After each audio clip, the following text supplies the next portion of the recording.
Two monks were traveling together. One was older and wiser, the other much younger. As they walked along a muddy path, they came across a river. The current was strong and the water was deep.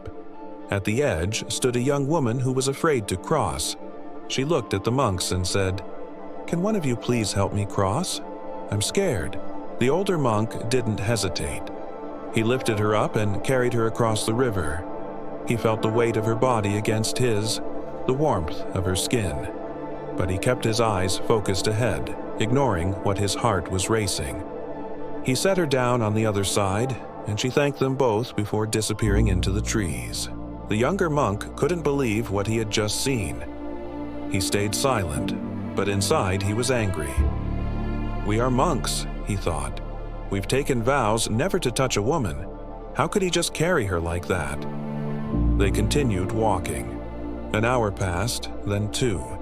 The young monk's anger grew. Finally, he burst out, "Why did you carry that woman across the river? You know we're not supposed to touch women." The older monk calmly looked at him and replied, "I set her down by the river 2 hours ago, but you're still carrying her." The young monk was confused. "What do you mean?"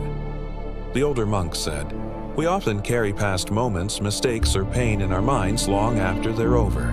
Peace comes when you let go, not when you keep holding on." The young monk was silent.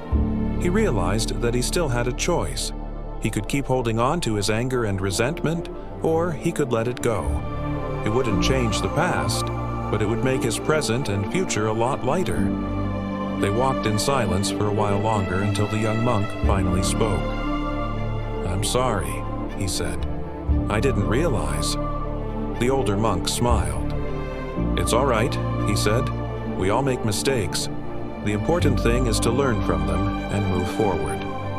And so the two monks continued their journey side by side. The young monk was still a little angry, but he was also a lot lighter. He had learned a valuable lesson that day, a lesson that he would never forget.